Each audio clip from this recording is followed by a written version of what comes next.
Sound test, sound test, sound test.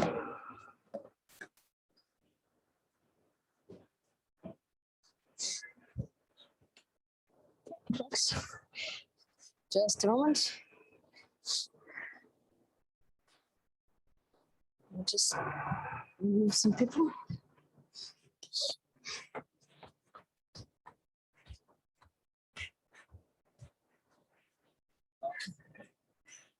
Gentlemen, thanks. Sorry, I need to start the lecture.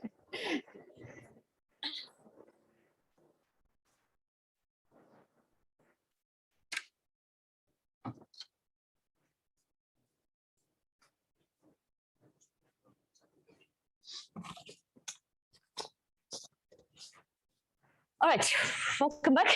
No worries. Okay, so today we'll continue the Stern-Gerlach experiment. We'll recap what we did, and we'll finish the whole experiment, and then I'll tell you how we've been cheating all along, and we'll see like a more realistic version of it, which will not solve exactly. And then hopefully we set up everything that we need so that next time we do the double slit experiment. Okay, so just to recap where we were. So last time we talked about measurement as a physical evolution. So in particular, we thought that, well, this is the system that we want to measure, for example, our spin, but we cannot observe it directly. So what we do is we couple it to another system, which is our pointer. And this is the system that we can measure directly, right?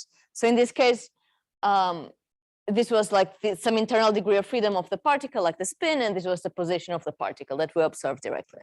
This is a very common situation, not just in quantum physics, but in life. We cannot observe something directly, just through some intermediate measurement. Just a moment, I think I've got the YouTube. Yeah, running here. Good.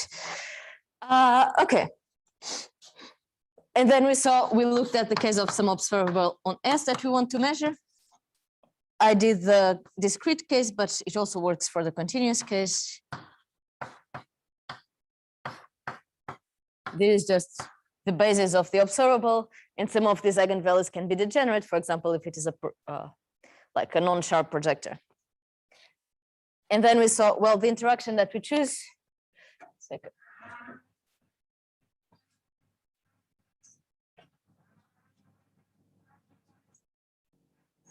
was just, there's some constant that we'll tune later. This observable in the system we want to measure, and then some observable of, or some operator that we'll define later on the pointer, right? So we have that the time evolution is just the exponential of this, so e to minus I t g h bar, and then as so b on t with hats. I cannot reach it there. Yeah.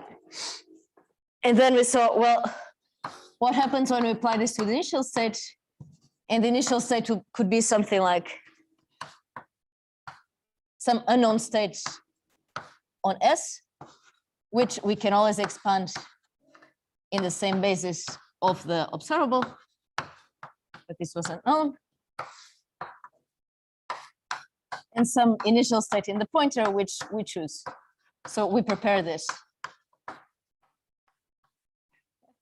according to what properties we want out of our measurement. And we saw that this whole thing evolved to sum over k. It just correlates this degree of this with this, right? AK on S, psi k on the pointer, where this was given by ITG over H bar, but now the difference is that now we have here this coefficient AK from my observable B applied to, yeah, so far, just a recap. Good. So then we looked at the special case, which was when this B was the position operator in our pointer, right? If we have the special case of B being x. And we have phi 0. We can expand it in the position basis, but we can also expand it in the momentum basis with some this. Then each of these things here, each of these states was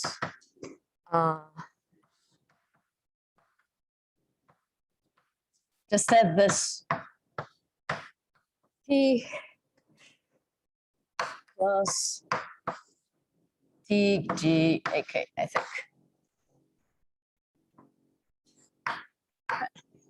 That the effect of coupling to position is that you get a shift in the momentum wave function, right? So let me just draft here two examples of this. So one would be when the initial state is kind of a narrow, say a Gaussian. It doesn't need to be a Gaussian, but it's the simplest example. So say the initial state was a Gaussian centered at some in momentum basis at P0, which is P. And then after this shift, you get several peaks. One here, here, maybe this. Suppose this has three outcomes. Suppose this observable at three different outcomes, so a Q-trait, for example. Okay, where this area is the alpha 0 squared, or alpha, yeah, 0. This area is the alpha 1 squared. This area is the alpha 2 squared. Whereas here, what I'm measuring is the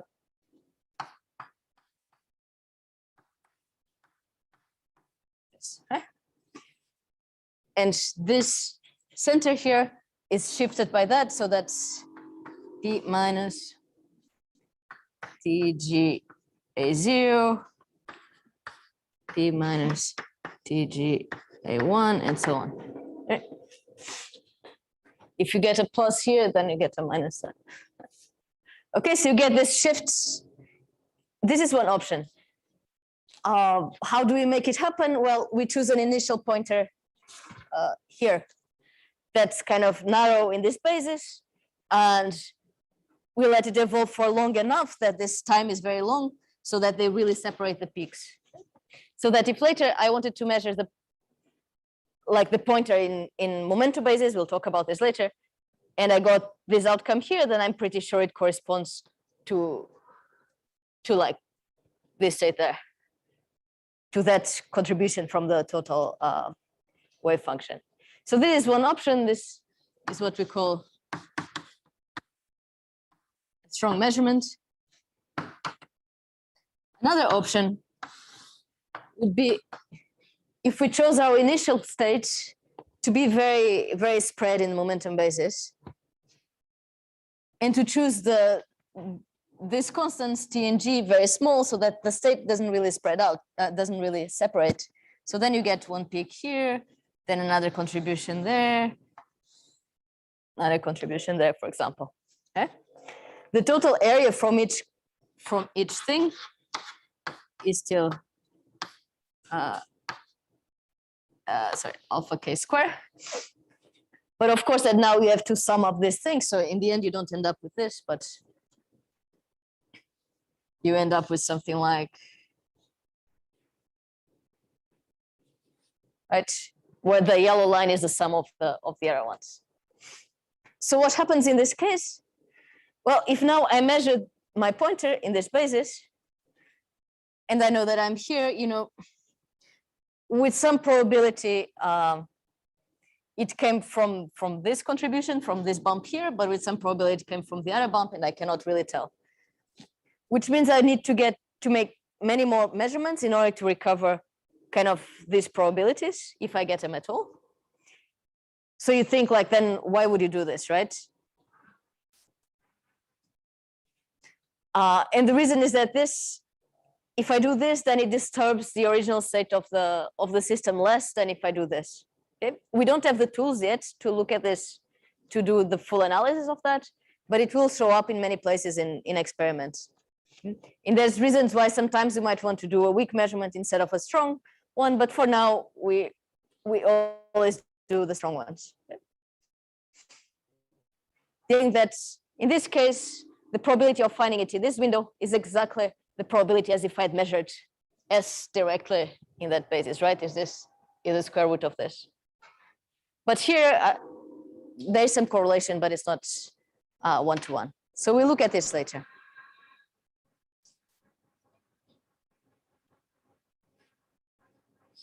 So now, so far, so good.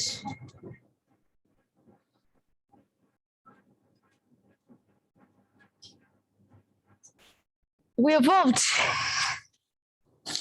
our pointer in momentum basis, and now we need to measure it, right? But how do we measure momentum? Like,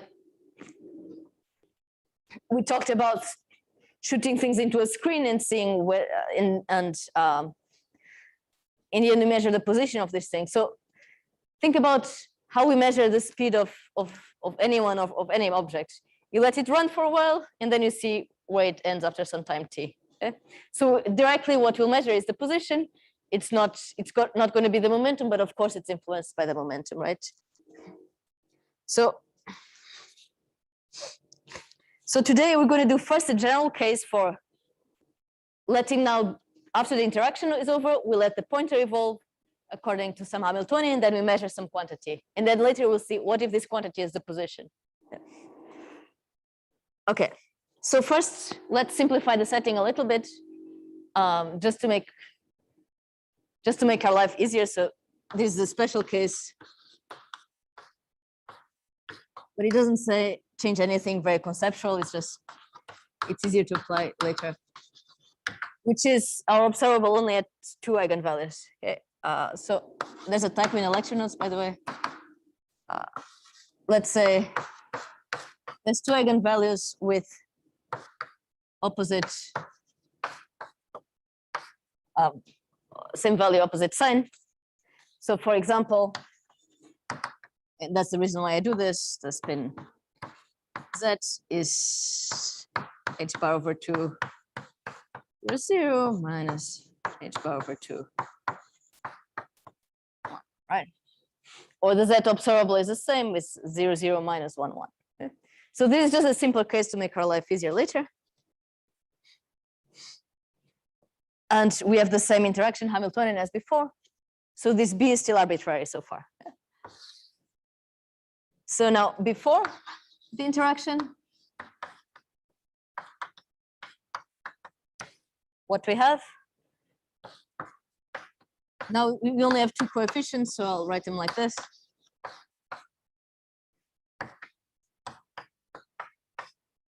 And the pointer, after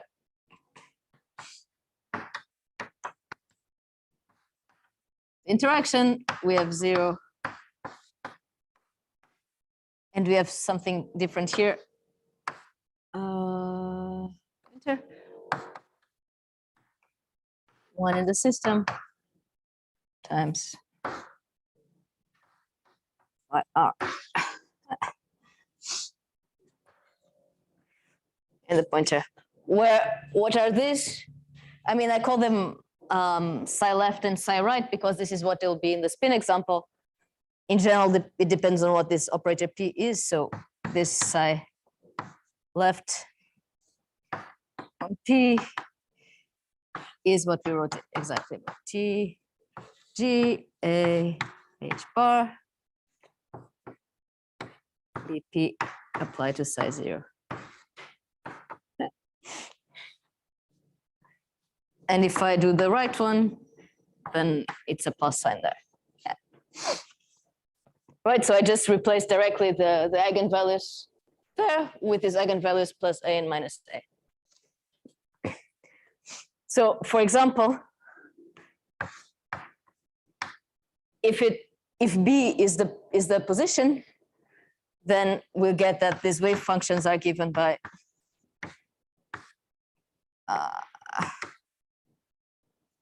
left or right. So the left is going to be 0 of the initial momentum plus TGA, and for the right it's minus TGA.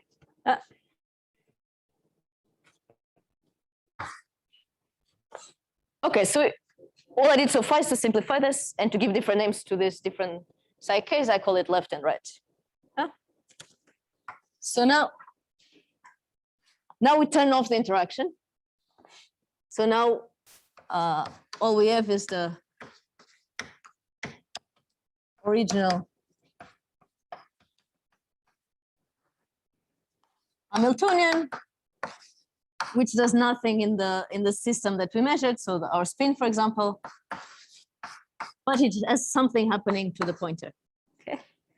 So for example,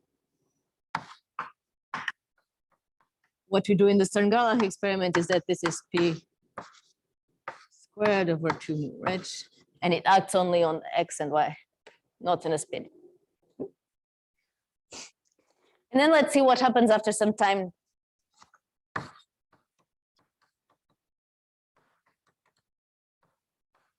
I put t prime, you don't need to write t prime all the time, it's just not to confuse with the other t that is the time of the evolution. But if you can keep them apart in your head, then feel free not to write all the time. So we'll see what the state is after time t prime, and then we'll see what happens if now we measure something there.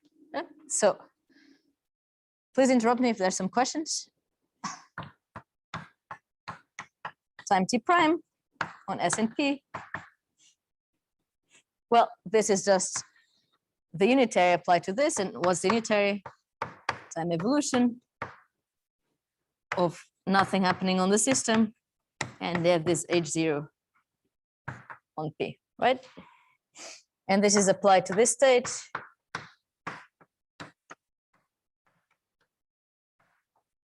One, sorry, right.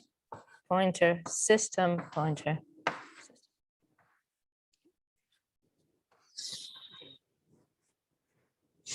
Now this part here,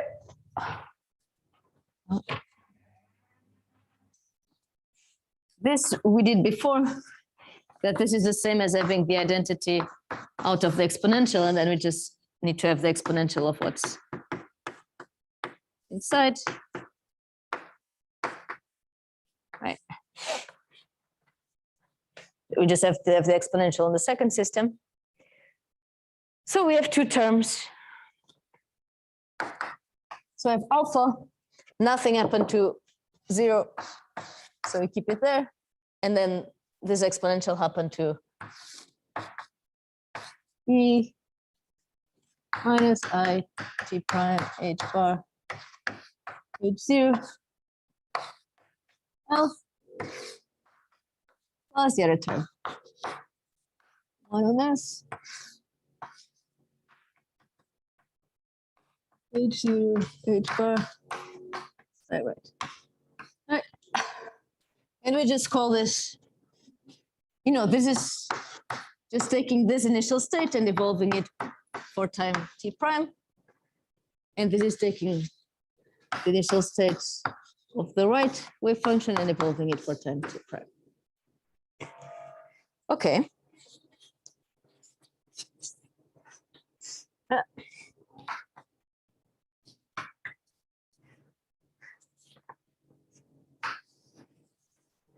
So far, nothing special. Now, the fun thing happens when we want to measure an observable, okay? So now we want to measure some observable that is only on the pointer, because we said we can only observe the pointer directly. Okay, some observable C. And we want to know what is the average of this at some time t prime.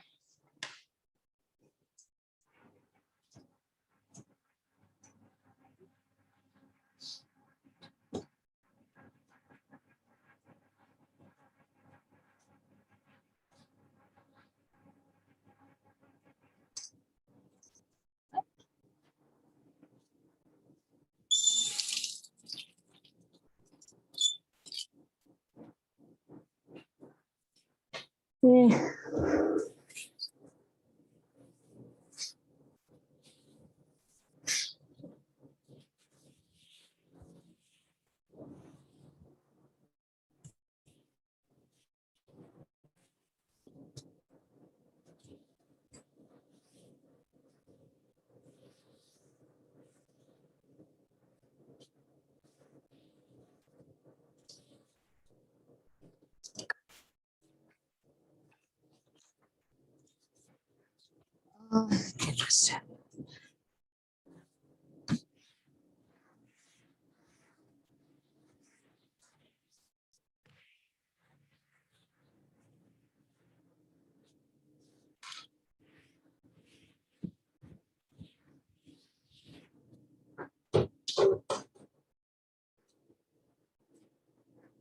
Okay.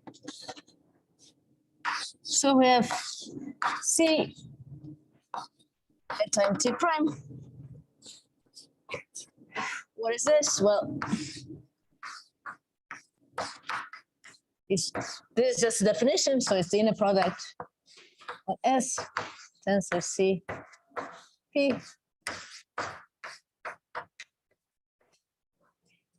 So now we just expand to the set that we actually have, right? So we're going to end up with 4 terms. 0 side left is the complex conjugate because it's the bra.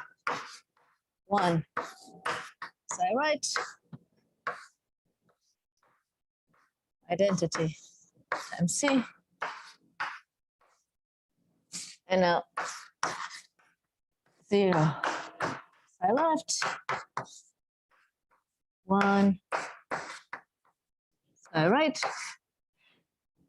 Okay. So we have 4 terms. I will write the first one explicitly what we do, and the other ones I'll just show you. So the first term we have this number times this number, and then we have 0. So there'll be plus some other terms here. So I'll just do this one first. And here, identity tensor CP,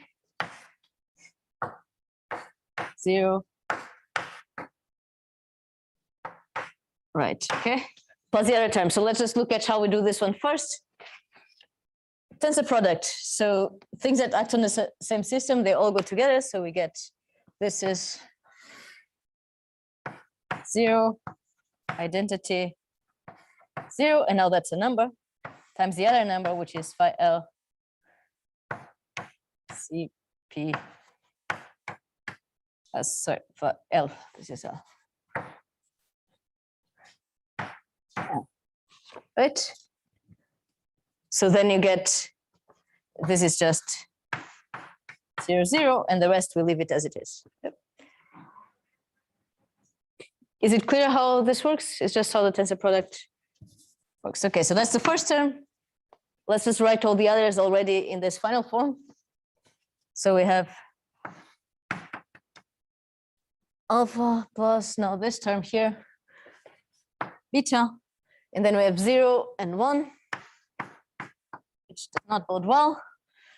And then here we have psi left, C, psi right. Plus the next term is this beta star and then the alpha. Alpha, 1, 0, it's also not great. Psi right, C, left. And then one last term. Okay. Which is beta star beta, 1, 1. And then we have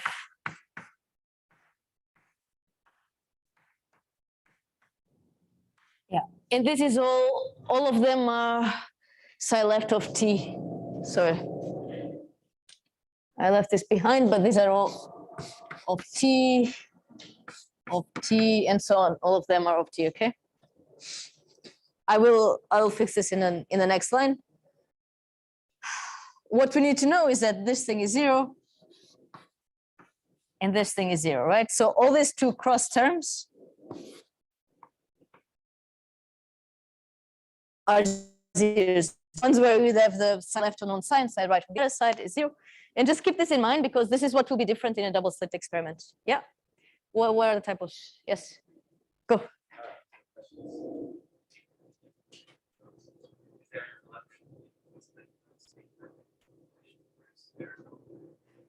if you measure just the position, if there's a collapse in the post-measurement state, yes, yes.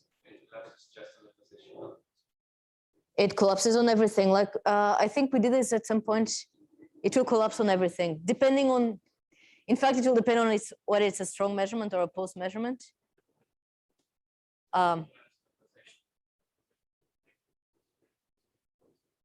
Yes, yes, that's the idea. Yes, because the position is entangled with the spin. If it's in this case where they're really separated, then it really, if you measure the position on the left, it's gonna collapse to state 0 on the spin.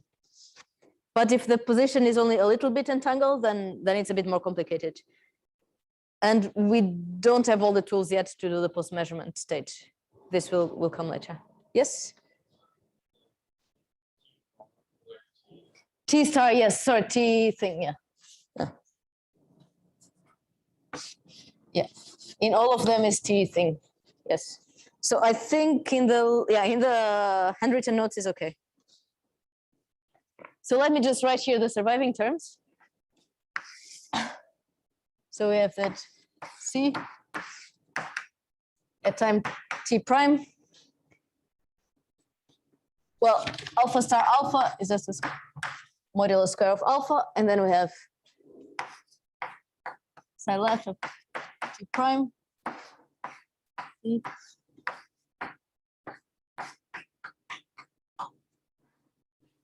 Plus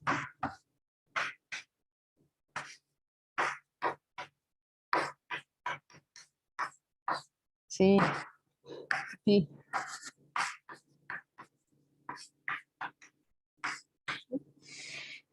So this means there's no cross terms, which means that for the purpose of computing the average of this thing, we can just take this part of the wave function, evolve it normally, which is convenient because it's going to be a Gaussian in our case, and we know how to evolve Gaussians, and we know how to compute the average position for a Gaussian. Give it some weight, and then give the other weight to the other component. Yeah? In this case, there's no interference between the two parts of the wave function, the left and the right at all. Unlike the double slit experiment that we'll see later. So this is just the average. So what if we wanted to know everything about the probability distribution? Then it's more or less the same, because so suppose that we want to know more information about this observable, not just the average. So remember that we can write CP as sum over the outcomes of the label of the outcome, and then some projector, which in this case is this. So this is already one CP. Okay, and P. Or if you have uncountably many or continuous of outcomes, I'll just put here or on its basis.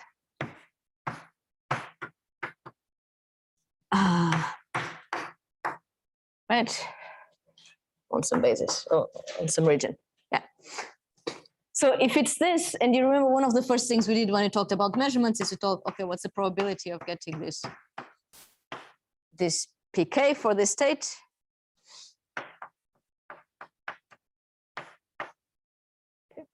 From these probabilities, you can compute the average, but from the average alone, you cannot do this. But this, remember, this was just pi k identity on S tensor pi k. This. And this is exactly the same bit as that. We just replaced this operator with the projector. So we get exactly the same thing. So this is, it's going to be alpha squared left of T prime pi k, and the sandwich again.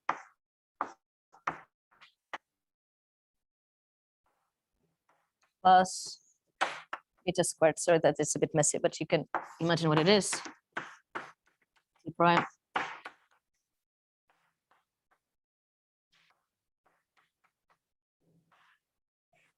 And what this is just this is just alpha square times the probability of finding it there for the left plus beta squared.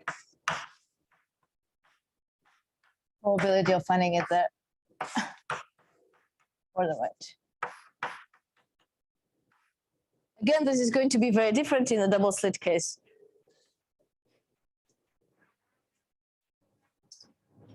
Yes.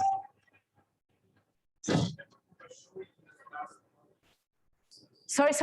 What were you showing in that last part? Oh, okay, so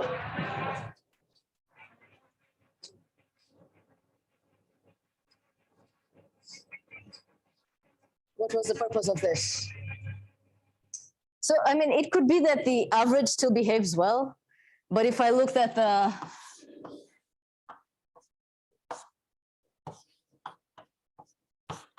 the probability, even if the average was like the sum of the average of the left wave function plus the average of the right wave function, it could be that the probability distribution is really weird just due to some interference effects of the two wave functions.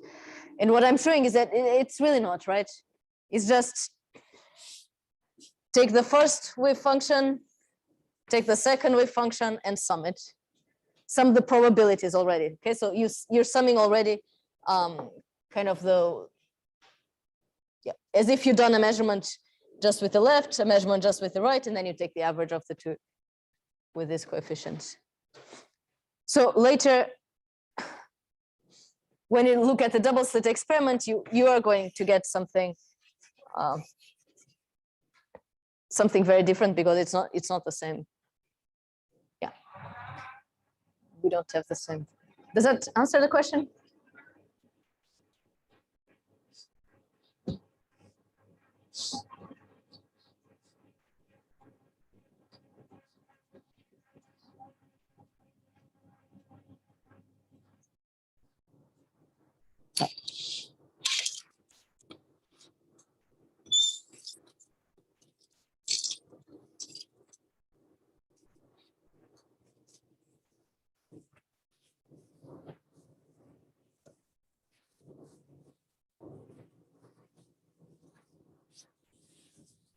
What you'll do in the tutorial is a little bit of comparing the probability distributions that you get by doing a measurement directly on the spin or doing this kind of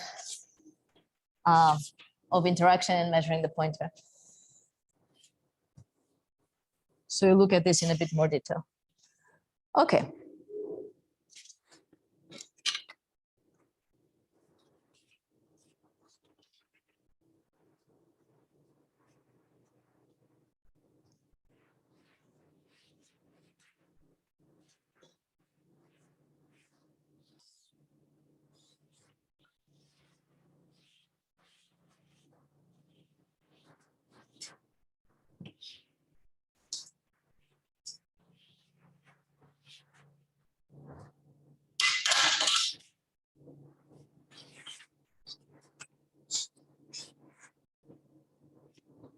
Okay, so now we just apply this to the Stern-Gerlach experiment and to this Gaussian wave function. And it's not as pretty as what's come before, but sometimes you need to just get through it. Okay, so now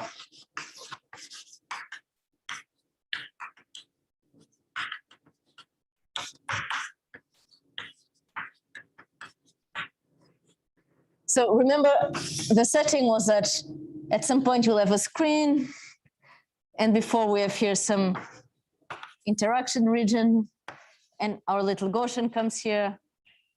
It will get coupled to the spin, and then it will go either to the right or to the left.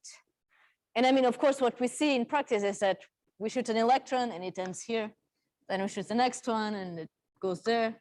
And then overall we collect statistics. No, and we map the frequencies with which they arrive at a certain position to the probabilities. And that's how we reconstruct these coefficients, alpha squared and beta squared. Okay. So What's a bit different in this setting is that we have these three Hilbert spaces, but in this interaction region, nothing is happening to y. And for now, just think that we turn on the interaction, it's much stronger than the free Hamiltonian. So we think that we only have the interaction, then we turn it off, and we have the free Hamiltonian. So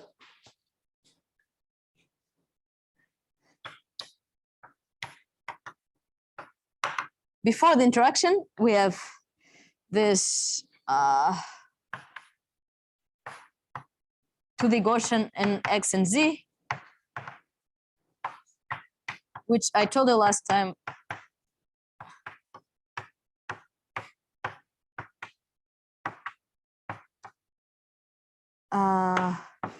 that you can see it as a product wave function. So let me just do this explicitly. So I'll just expand the wave functions of this thing and show that it's a product. There's nothing amazing about it, so it will just be useful later.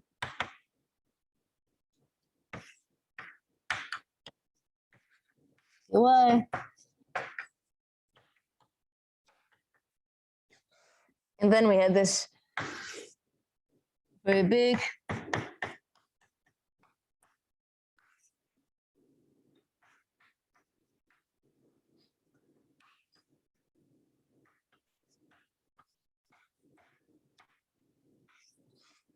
and I said, well, it's moving only in the y direction, so it's just moving up, right? X on x, y on y. Divided by square root, something like this. So this is your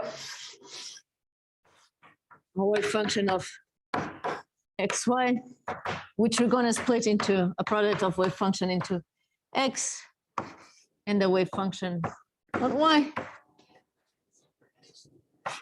So we just take all the terms that depend on x to one side, all the terms that depend on y to the other side. And luckily, in this case, there's no mix. There's nothing that depends on x and y that cannot be split apart, because it's a product state. So we have on one side, we have x e minus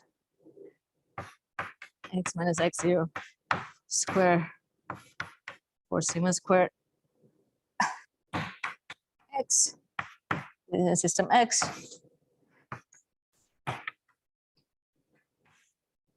Answer everything that's on y. So we have e minus y minus y0.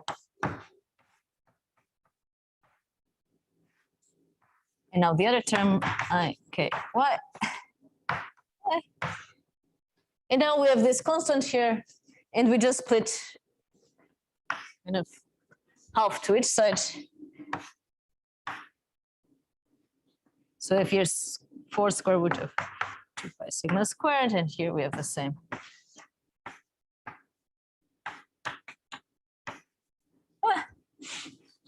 Okay, so this is our wave function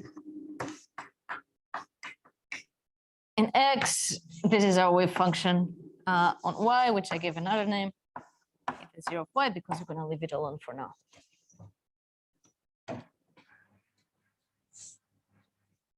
And I mean, to be fair, I should have introduced the Gaussian first like this, and then show that it's that instead of giving you that directly, right? So just take a Gaussian on x, a Gaussian on y. I mean, if you think about it, you take this probability distribution on x, this probability distribution on y, put them together, and you get like this kind of blob, right? That's what we have. And this whole thing, I call this the size 0 state on x. And this whole thing is the ETH 0 on y. Okay, that's a cat.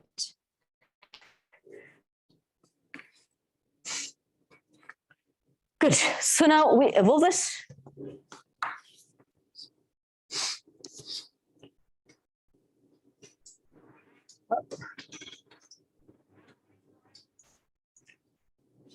So the interaction is what? Is this observable for the spin on S, X on X, and nothing on Y. And so after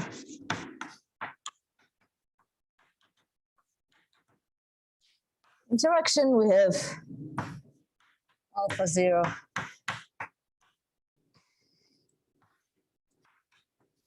beta 1. So I write, this is on S, X, S, X. Nothing happened to Y.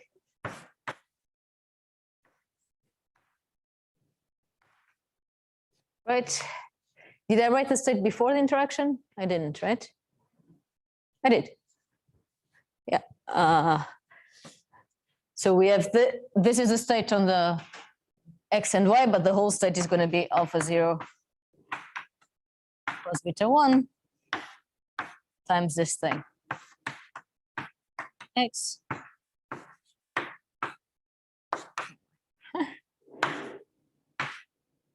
So this evolving, we just applied what we did before. We have this. And now what we need to do is just look at the explicit forms of these left and right ones, right? So far, yes?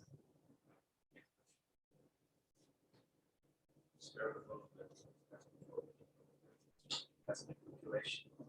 First, please show that the probability is the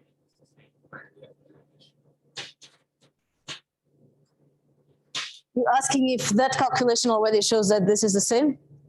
I mean, yes, because you could do it for any observable, including one that,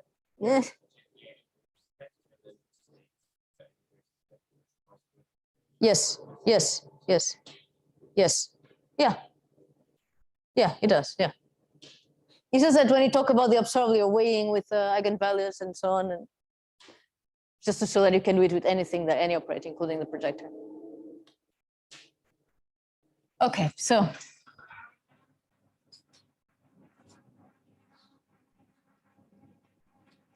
Yeah, give me a second.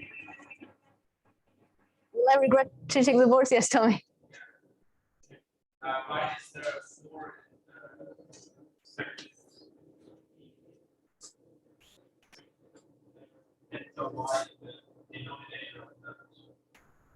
Yeah, it shouldn't be 4, it should be a 2.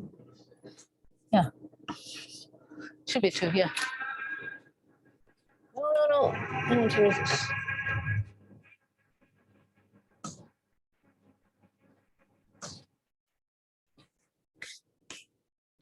Okay. Yes? The K is EI to the IK Y. What was that K? So this is, yeah, so this is a wave function that is moving up. So if you look at Pi at time 0, this is going to be H bar K. Yeah? So if you look at just here, like this is a Gaussian in the Y direction moving with positive momentum, right? So maybe this is a good time to stop for a break. And we start in 12 minutes, so at 10 past. And then we're going to look at the explicit forms of this, which means that we need to look at the momentum wave function. So I'll stop here.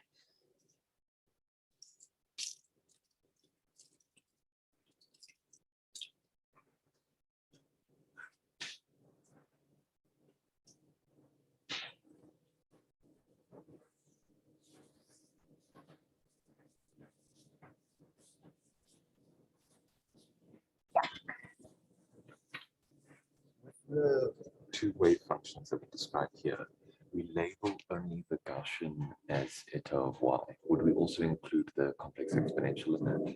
Yeah. Yes. Yes. It's the entire coefficient. Oh, yes. Oh, sorry. Yes. Yeah. Sorry about this. Yeah, this is important though. This is the wave function of y. Yeah. Yeah, thanks.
How is the C observable different from the classical Gaussian observable?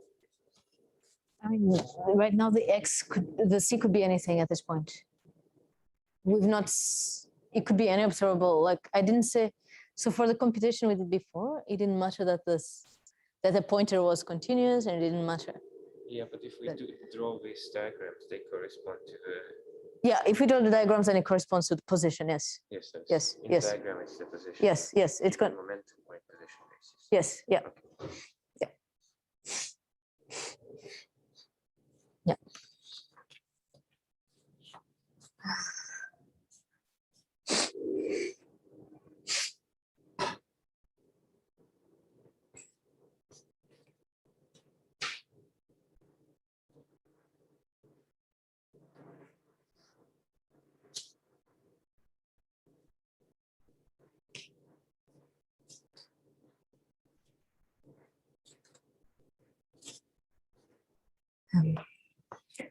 So there was a question on Moodle about why we choose this interaction Hamiltonian. And the answer is twofold. One is because it's what nature gave us. It turns out that when you, up to choice of coordinates, when you throw an electron through a magnetic field, the interaction Hamiltonian is more or less that. So it makes sense to study what happens when it's this. And the second one is that it's useful because having this there in there produces this shift in the momentum wave function. You'll do in the tutorial what happens if you have the P in the pointer, then you get a shift in the position wave function. So the other way around.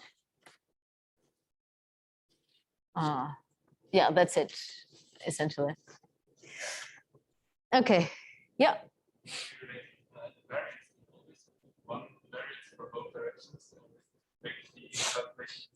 This is to make the calculation easier. I just took a wave function that is this, right? You could change it. You could put a different variance on the y as the x, right? Yeah. It doesn't even make it that much easier because we'll treat them independently, but yes. Same way as in classical physics, that if you don't have a movement in the x direction, then you would assume that the variance is. Or you just assume that it doesn't spread out, right? Yeah. Where C8 will spread out even if it's not moving in that direction. Yeah. That's the difference. All right. Let's do this. So we're going to see how this one evolves under the evolution, right? We're going to find this coefficient, this terms, psi left and psi right. I'll just write the general case of the translation between x and p, so that you know that if there's any typo here, they'll translate throughout. So general case. Sorry, I always get it. I always get some coefficients wrong. Yeah. Yeah.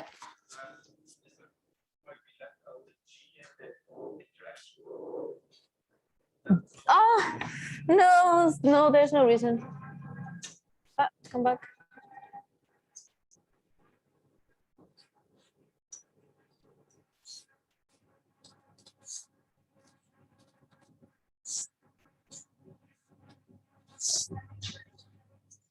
Put the G here. And later on, we'll just simplify the notation by saying, well, define A as being, I think it's going to be GT, the time of the evolution of the interaction evolution times 2. So that later we don't have so much complication. But let's see in a bit how this goes. Sorry? It's just to keep in mind that this is something we can tune, right? So in the case of the magnetic field, this is like the intensity of the magnetic field that you can tune. It's just to remind you that you have two ways of controlling this experiment, how strong this interaction is. One is the time of interaction, and the other one is the strength of the interaction.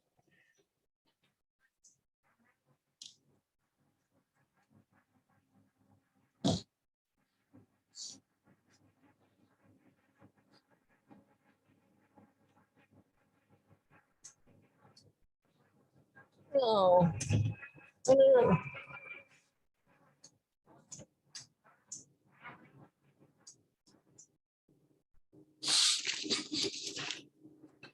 Okay, so let's see if we get this right. General case for the Gaussian of writing it in the two bases.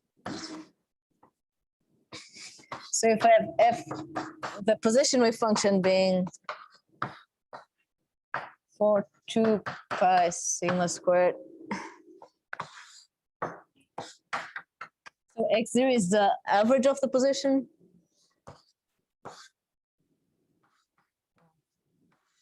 And suppose that there is some momentum in the x direction.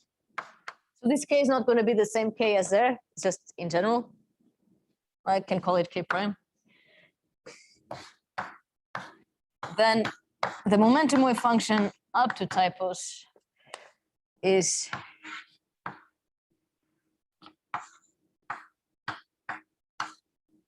divided by pi need to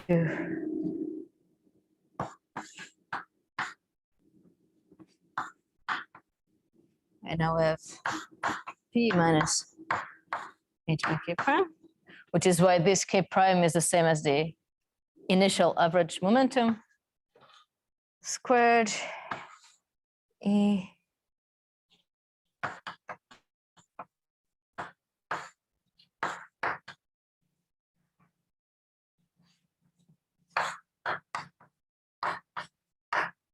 something like that. And this is the oscillating part, and that's okay. Right, this is the envelope, this is the phase. Envelope phase, so it's a Gaussian in the position base, a Gaussian in momentum basis, just the spread changes and the average. Good. So this is in general, so let's see what happens here.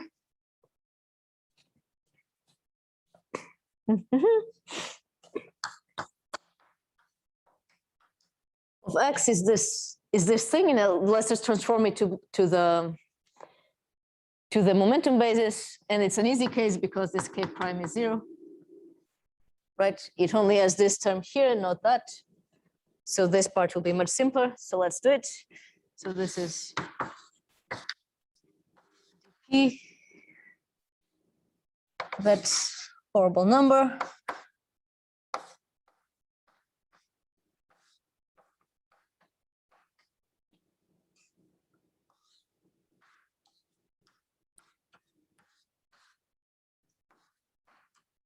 Right, the k is 0.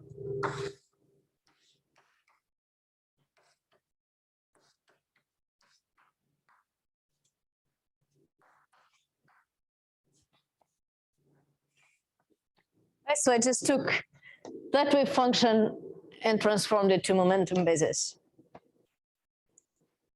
Well, and now let's see what happens to the left and right ones. And we saw that before that they just get the kick here. So we just do this change of p goes to p plus ah bar. So this was gt over 2 h bar, right? Because the eigenvalue was h bar over 2, and then you have g and t there. Okay, and this whole thing I just called A, and I leave the h bar there for reasons that will become obvious. So now we're just applying what we did in the first half. dp. This number stays the same. E. And now wherever at p, I just put p plus that.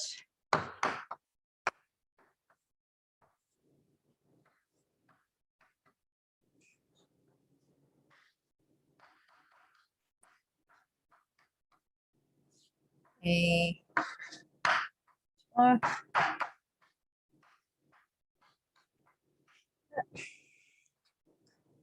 And now, so far so good, right?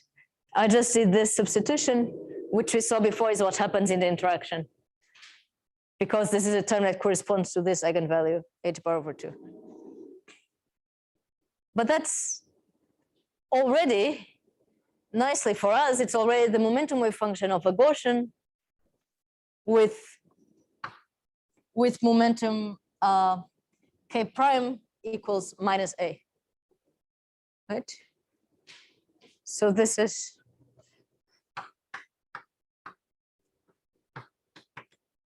a Gaussian with cos minus a. So then if I want to transform it back to position basis, I just have to do this again directly. So the x, now we get again the first coefficient, so 4 2 pi sigma squared e x minus x0 squared over 4 sigma squared, and now e I kx, where k is minus a. That's it. Okay.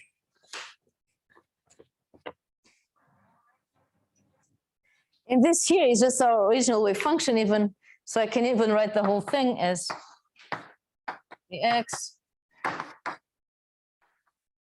pound, my original wave function on x, which is just the envelope. And now I say, well, but it's moving to the left.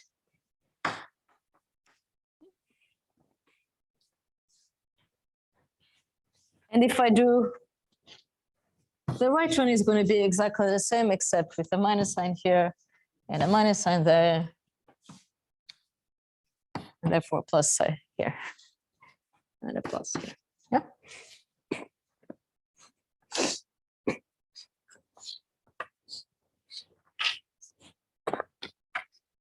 Okay.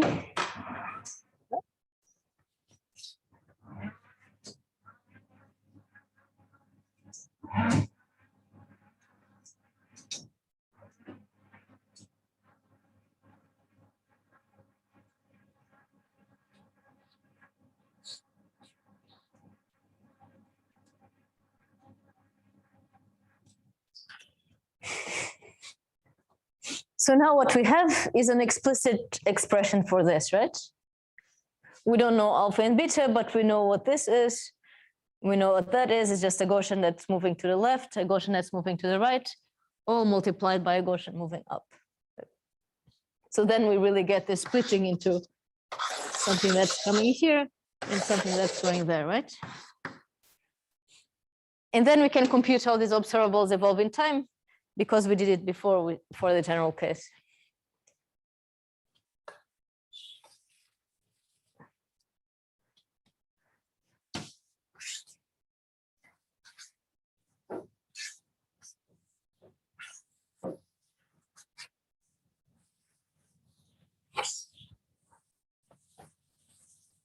I'll leave this there.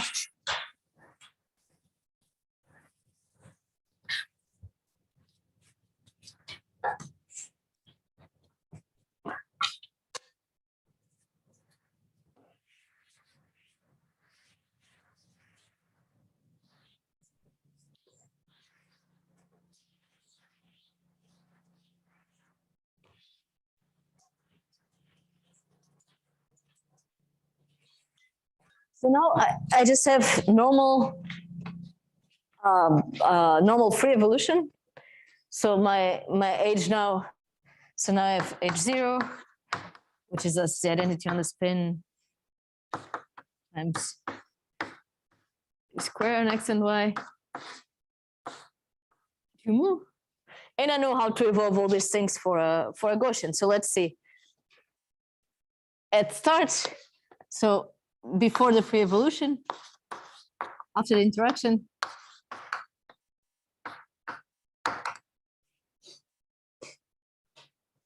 so first let's do just the y. So the y only depends on the y component.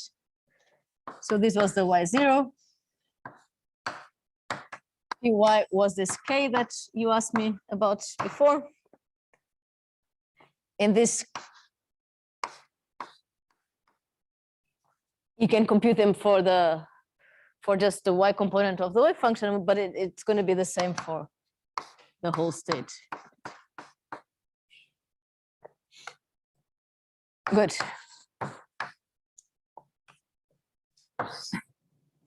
Now let's do the x. Well, the x overall is going to be, for everything, is going to be just x0, because this is the same x for the left and the same average of x for the right before the evolution, before the free evolution, right? But what changes is that P of x, well, on average, no, we'll see. Let's do it first for the psi L. So if I just took the state psi L, this would going to be minus a h bar. And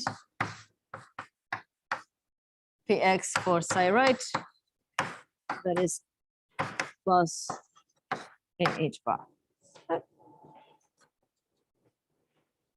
And we could compute the variances, but they didn't change at all for each of the components, right? So then we'll let this evolve for a long time. So at time t prime, let's first the y is easy. Overall, at time t is just y0 plus the momentum. This is just true for wave packets in general, or for the Gaussian in particular. Py doesn't change.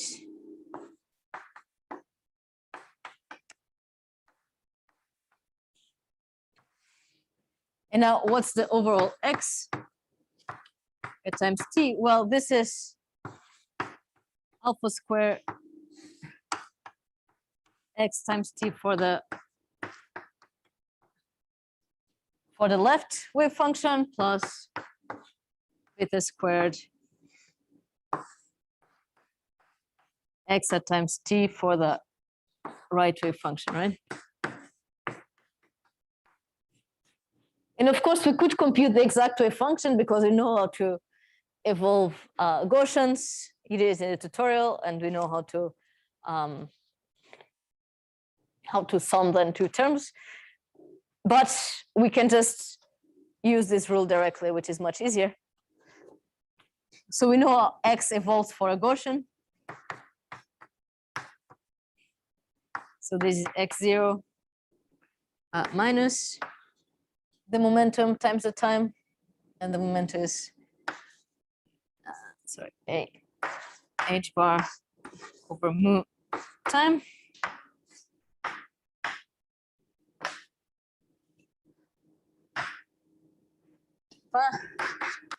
Plus beta squared 0 plus a h bar time.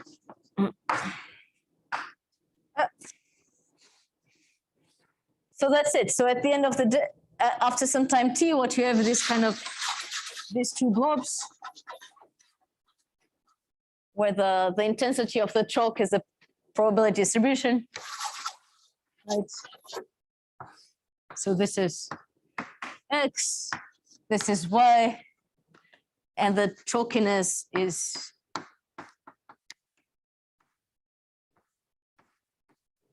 this, which is proportional to the probability of finding it,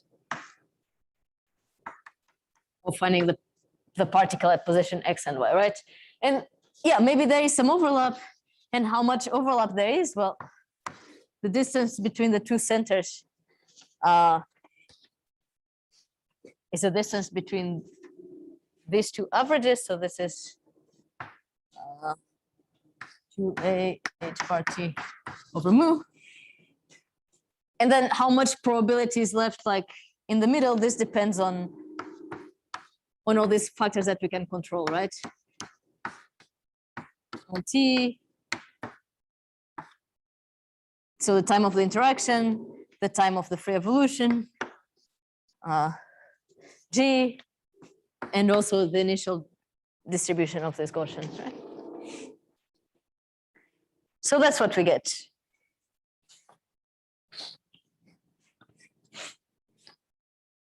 So then after some time t, we have this, and now we measure x, and we get this nice distribution with like the two blobs, and the size of the two blobs tell us this coefficients, or the absolute values of these coefficients alpha and beta. And that's how we do the measurement, right? If we wanted to measure in a different basis, we just change this observable here.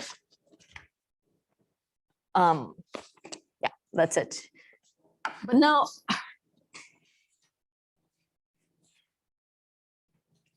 what we did so far was kind of a clunky version of the experiment, which is not exactly what's happening in the lab. So let me just let it tell you the difference, right?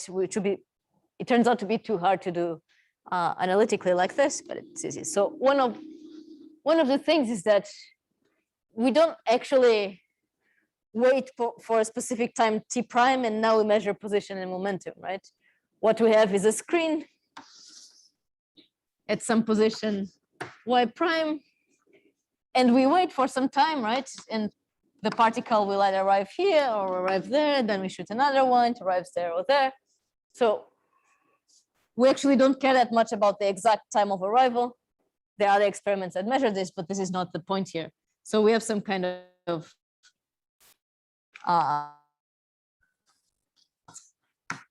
we have a delta time for the measurement, right? The other thing is that this interaction Hamiltonian is not something that in practice we really turn on and off. More commonly, there's just an area here where the interaction is stronger. So for example, we could have some coils or something that make the magnetic field, or some little magnets that make the magnetic field stronger here. But it's not like we necessarily need to be turning it on and off every time we run the experiment. It's more about it's active here in some region of space, not in a region of time. So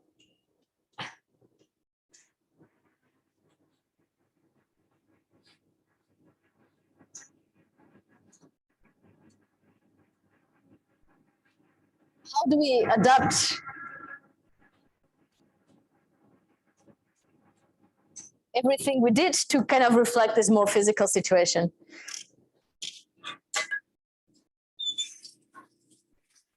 And we will not actually do the calculations for this. I'll just say more or less what we're doing.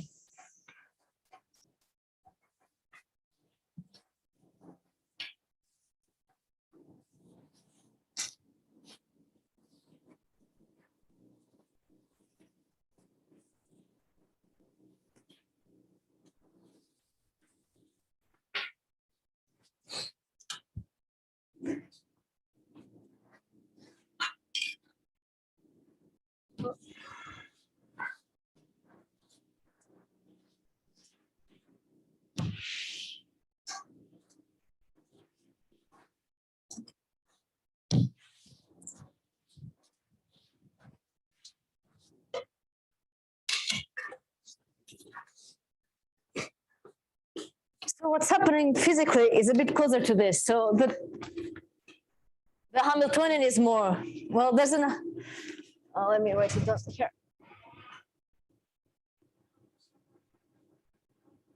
Let's give a name to this interaction region, R int, interaction region, and let's call this Y0, and here Y0 plus delta int, for example.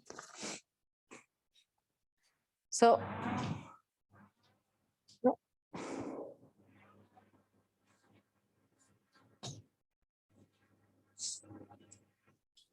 what we have then is a time-independent Hamiltonian, not something I would turn on and off, but something that this is the H0, which remember is identity on S. Y plus this H int acted on X and and X, right? So this was G as Z tensor X on X. But here, instead of putting an identity on Y, we say, well, this is only active for this region of Y. So I'm going to write here a projector of the interaction region in Y, and what this is. Sorry. This goes from Y0 to Y0 plus this delta int.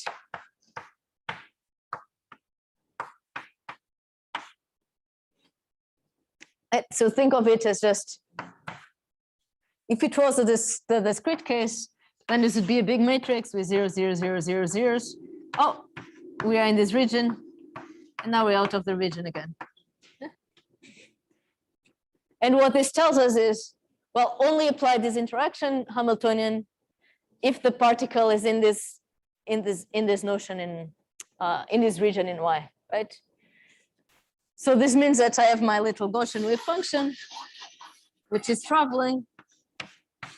And then when at some point parts of the wave function now fall inside this region, then they start filling the interaction and they start splitting up into the two, right? And then they go, and then as the bulk comes here, then the bulk fills this interaction and then splits, and so on. So it's a much more complicated process than what we did, which was just like at some point the whole wave function fills the whole shift, the whole interaction, right? So this is one part, and you can evolve. I think it should not be too hard to evolve this numerically.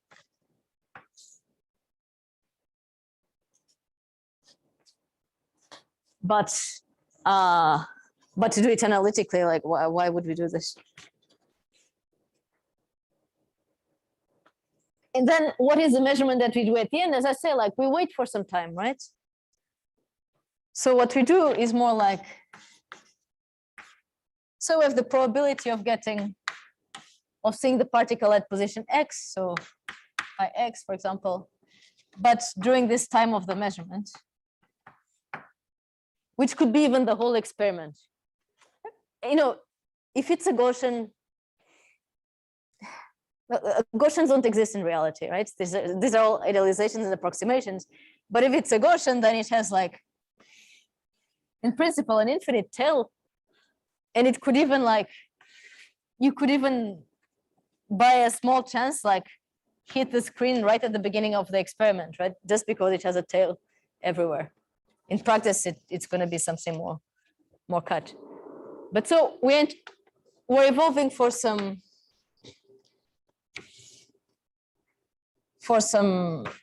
measurement time, dt, the probability of finding at X and at what position. Well, we are hitting the screen at a particular position, so we have this Y.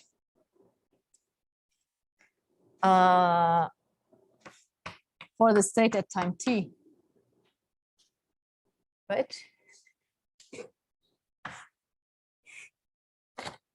As in, like the probability that someone arrives in the next 10 minutes is the integral over the next 10 minutes of the probability that this person arrives at that time t, right? And this is a more complicated beast, so this would be t over this measurement time, which could even be the whole experiment whenever you put the screen there. And then we have psi of t, and then we have here nothing on S, the projector over X with the resolution that whatever your measurement device has, and then the projector over this Y prime, which means it's in that plane, right?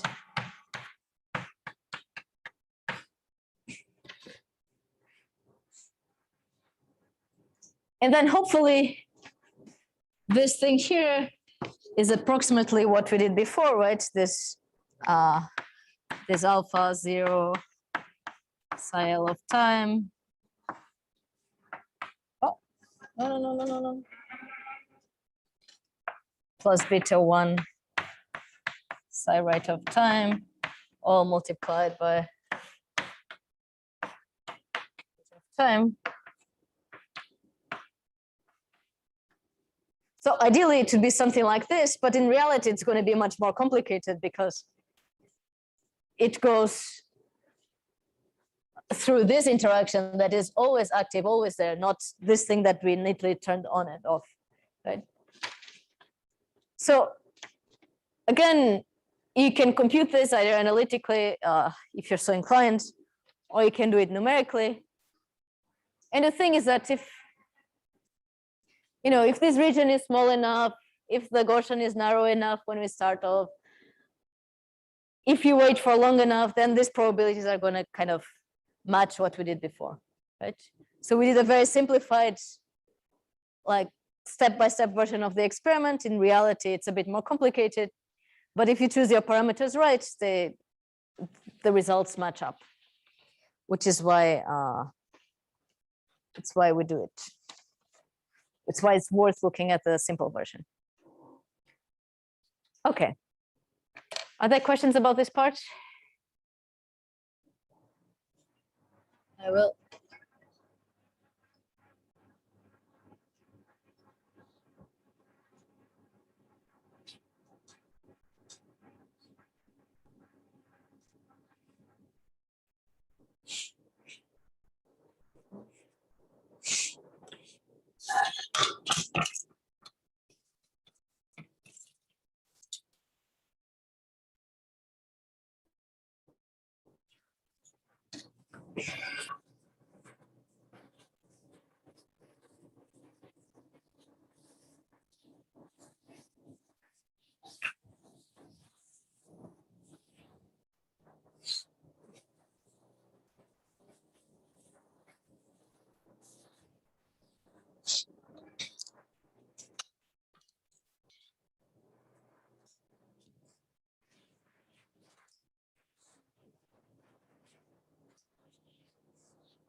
Okay. So because we have about 10 minutes, I will start talking about the double slit experiment. Next time on Thursday, I'll give more of the big context to it and more of the conceptual steps necessary to understand it well.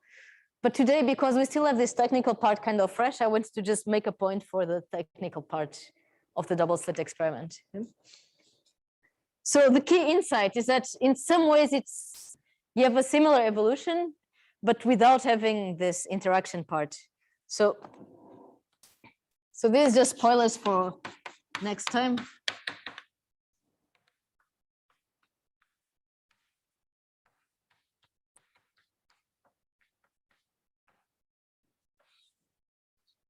Well, what we'll have is some kind of,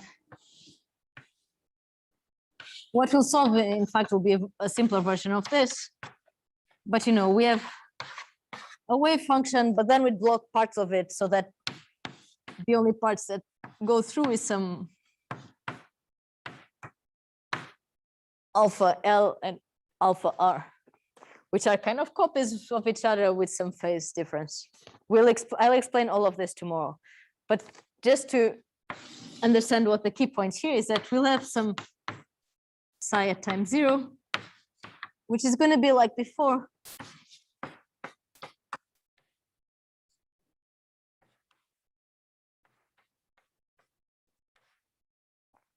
Some superposition of a left wave function and the right wave function. Each of them individually is very well behaved.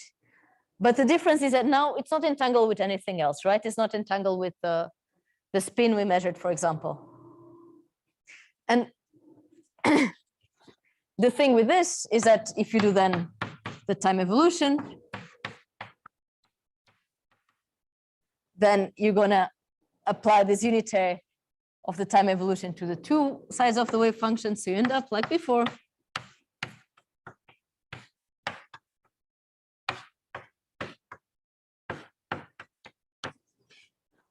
with this superposition, right? It's everything is linear. You could just evolve this one individually, evolve this one individually. So far, so good. So where does the difference come? It comes now that we want to do a measurement, right? So suppose now we wanted to do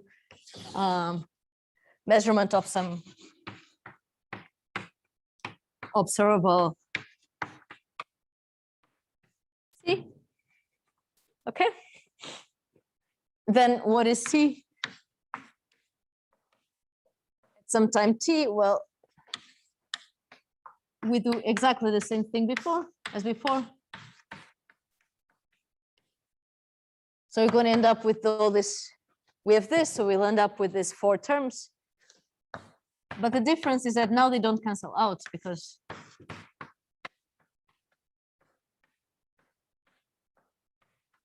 left of t. We don't have the other system to give us this inner product that would cancel out these cross terms here, for example.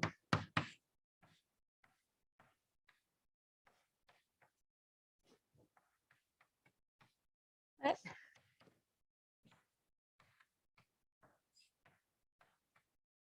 Right of t.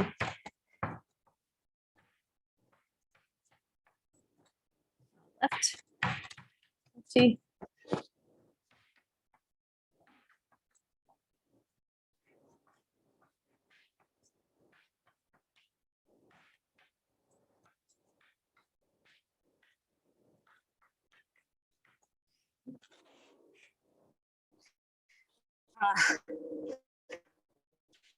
So now, because these things did not cancel out, we need to take them into account, which means that in the end, you know, this is just the average for the thing on the left. For the left wave function, this is the average for the right wave function, which is what we had before.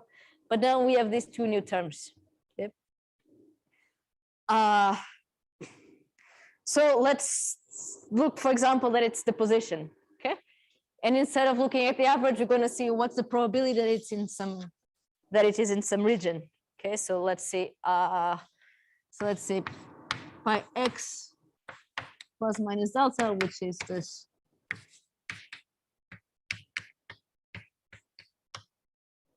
So from x minus delta, x plus delta. Okay. So you look at it in the screen and you say, well, what's the probability that it is here in this region? Let's say x0, x0, x0. Okay. Well, then we need to do this whole thing. And we can replace, I mean, we know what this is, right? So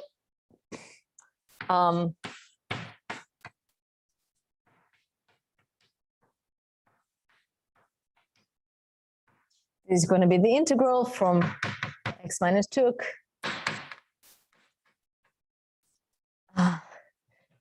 0 plus 2 dx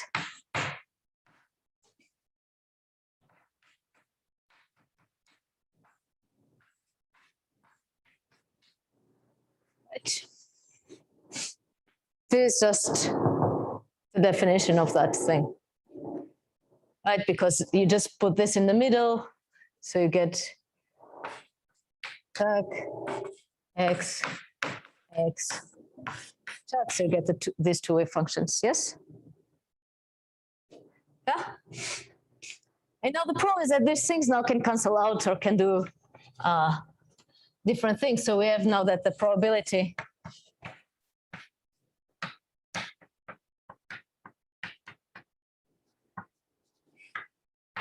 of measuring this thing is now going to be, well, alpha squared, the integral in this region. So x0 minus delta, x0 plus delta, f left squared plus the one from the right. And this is exactly what we had before.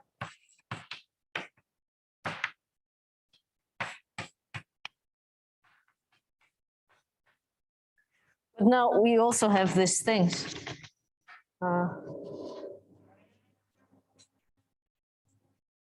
Now we have this alpha star beta integral in the same region of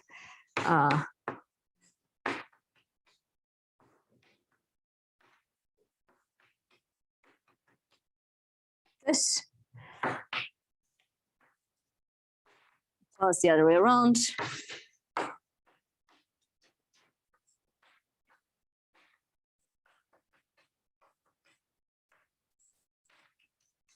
And now what's the issue here? Well, this is always going to be a positive number, 0 at worst, but these things can have different signs. So in the case of the double slit experiment, you will see that there are some regions where psi L is going up and psi R is going down, so they cancel each other, and you get a region where there's no interaction, or where overall this probability is going to be 0. And then there's going to be some other regions where they're both positive, so they sum up, so you have this probability being very high.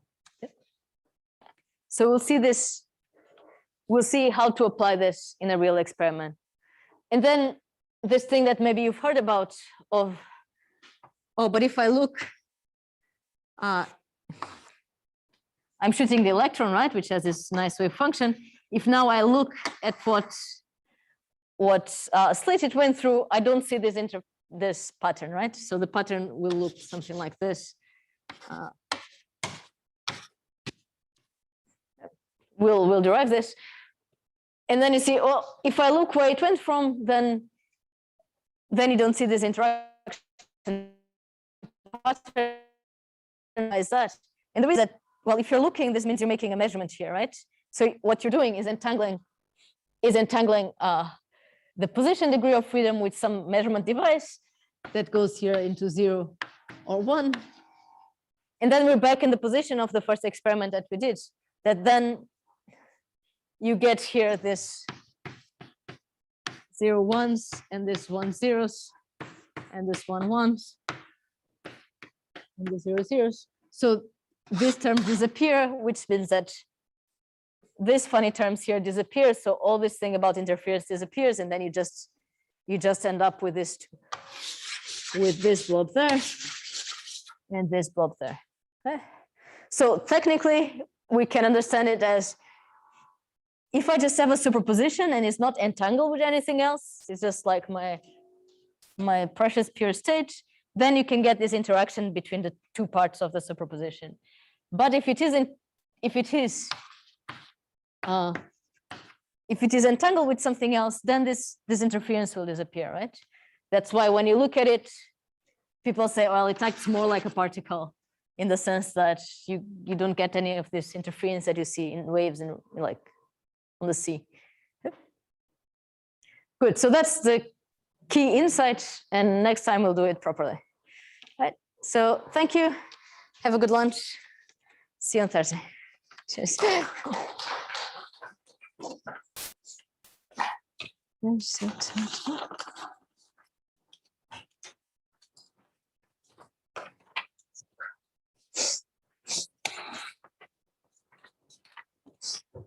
Let me just stop that thing.